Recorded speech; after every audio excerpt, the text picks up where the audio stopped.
வெற்றி பயணம். வெற்றி பயணம் பகுதி 2. Church bell 309.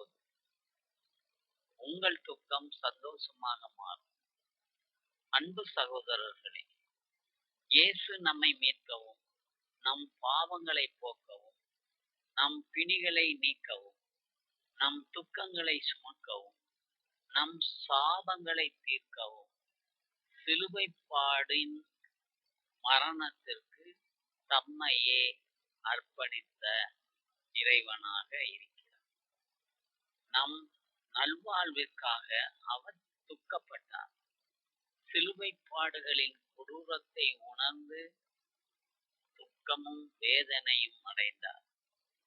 இவ்வுலகில் தோன்றி நன்மையான காரியங்களை செய்து அநேகரில் அற்புதங்களை கொடுத்து அதன் மூலமாக நல்ல பெயரை பெற்று வந்த இயேசு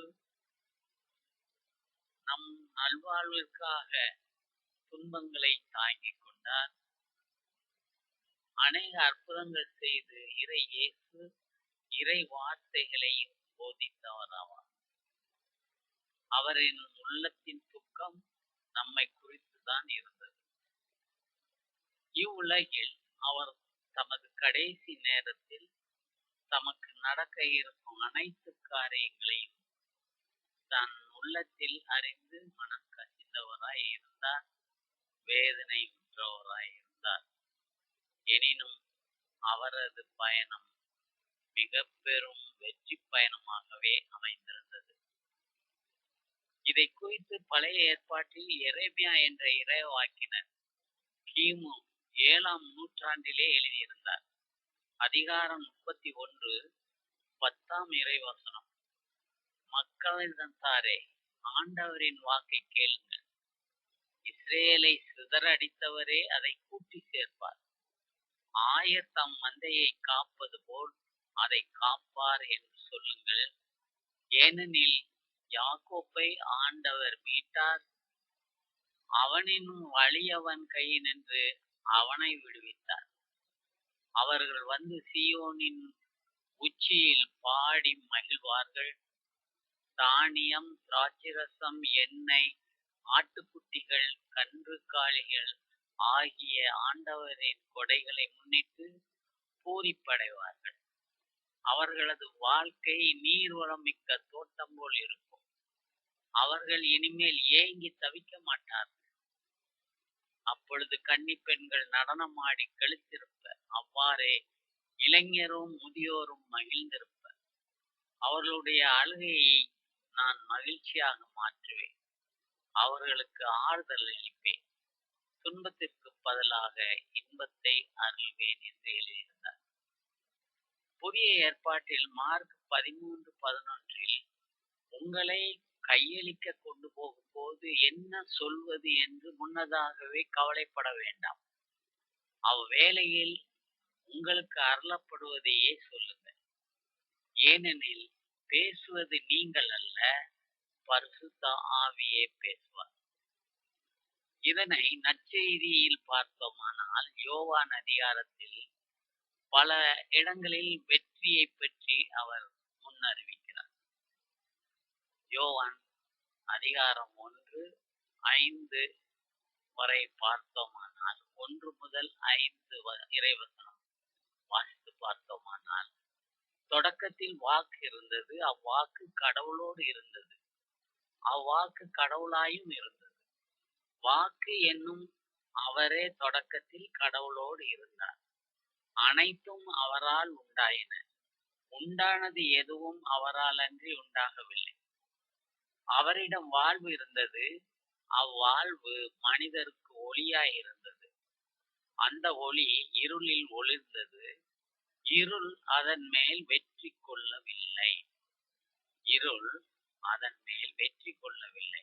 அந்த ஒளி இருளில் ஒளிர்ந்தது, இருள் அதன் மேல் வெற்றி கொள்ளவில்லை. யோவான் 12ஆம் அதிகாரம் 35ஆம் வசனத்தை பார்த்தோமானால், இயேசு அவர்களிடம் இன்னும் சிறிது காலமே ஒளி உங்களோடு இருக்கும். இருள் உங்கள் மேல் வெற்றி கொள்ளாதவாறு ஒளி உங்களோடு இருக்கும் போதே நடந்து செல்லுங்கள். இருளில் நடப்பவர் எங்கு செல்கிறார் என்பது அவருக்கு தெரியாது. ஒளி உங்களோடு இருக்கும் போதே ஒளியை ஏற்றுக்கொள்ளுங்கள். அப்போது ஒளியை சார்ந்தவர்கள் ஆவீர்கள் என்றார். இப்படி சொன்ன பின் இயேசு அவர்களிடமிருந்து மறைவாய் போய்விட்டார். யோவான் 16ஆம் அதிகாரம் 32ஆம் வசனம் முதல் பார்த்தோமானால், இதோ காலம் வருகிறது, ஏன் வந்தே விட்டது. அப்போது நீங்கள் சிதறடிக்கப்பட்டு ஒவ்வொருவரும் அவரவர் வீட்டுக்கு ஓடிப் போவீர்கள். என்னை தனியே விட்டு விடுவீர்கள். ஆயினும் நான் தனியாய் இருப்பதில்லை, தந்தை என்னோடு இருக்கிறார். என் வழியாய் நீங்கள் அமைதி காணும் பொருட்டே நான் இவற்றை உங்களிடம் சொன்னேன். உலகில் உங்களுக்கு துன்பம் உண்டு, எனினும் துணிவுடன் இருங்கள், நான் உலகின் மீது வெற்றி கொண்டு விட்டேன் என்றார். நான் உலகின் மீது வெற்றி கொண்டு விட்டேன் என்றார். ரோமையர் 1ஆம் அதிகாரத்திலிருந்து பார்த்தோம்னா, அப்படியானால் மற்றவர்களை விட யூதர்கள் பெற்றுள்ள சிறப்பு என்ன? விருத்த சேதனத்தால் அவர்களுக்கு பயன் என்ன? எல்லா வகையிலும் அவர்கள் பெரும் பயன் பெற்றுள்ளார்கள். முதலாவது, கடவுளின் வாக்குகள் அவர்களிடமே ஒப்படைக்கப்பட்டன. ஆனால் அவர்களுள் சிலர் அவ்வாக்குகளை நம்பவில்லையே. அதனால் தான் என்ன? அவர்கள் நம்பாததால் கடவுள் நம்பாதவர்களாக ஆகிவிடுவாரா? ஒருபோதும் இல்லை. மனிதர் எல்லாரும் பொய்யர், கடவுளோ உண்மை உள்ளவர் என்பது தெளிவாகும். ஏனெனில் உமது சொற்களில் நீதி வெளிப்படுகிறது, உம் தண்டனை தீர்ப்புகளில் வெற்றி விளங்குகிறது என மறைநூலில் எழுதியுள்ளது அல்லவா? உம் தண்டனை தீர்ப்புகளில் வெற்றி விளங்குகிறது என மறைநூலில் எழுதியுள்ளது அன்றோ? ரோமையர் 8ஆம் அதிகாரம் 31 முதல் வாசிப்போம். இதற்கு மேல் நாம் என்ன சொல்வோம்? கடவுள் நம் சார்பில் இருக்கும்போது நமக்கு எதிராக இருப்பவர் யார்?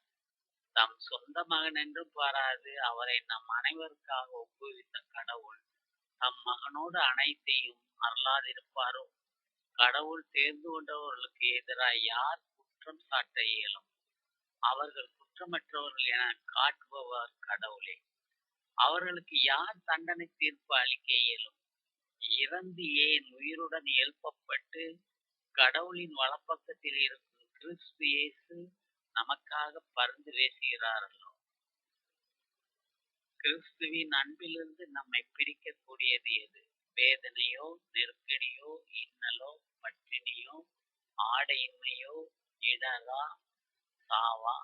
எதுதான் நம்மை பிரிக்க முடியும்? உன் பொருட்டு நாள்தோறும் கொல்லப்படுகிறோம், வெட்டுவதற்கென நிறுத்தப்படும் ஆடுகளாக கருதப்படுகிறோம் என மறைநூலில் எழுதியுள்ளது அன்றோ?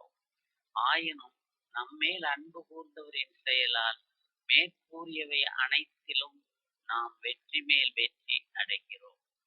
நாம் வெற்றி மேல் வெற்றி அடைகிறோம். அதே சமயத்தில் ரோமையர் 8ஆம் அதிகாரம் 37ஆம் வசனம் சொல்கிறது, ஆயினும் நம்மேல் அன்பு கூர்ந்தவரின் செயலால் மேற்கூறியவை அனைத்திலும் நாம் வெற்றி மேல் வெற்றி அடைகிறோம். ரோமையர் 9:29 படைகளின் ஆண்டவர் நம்மில் சிலரையேனும் எஞ்சிருக்க செய்யாவிடில் சோதோமை போல் நாம் ஆகியிருப்போம், கொமோராவுக்கு ஒப்பாய் இருப்போம் என்று எசாயா முன்னுரைத்தது இன்று நினைவில் கொள்வோம்.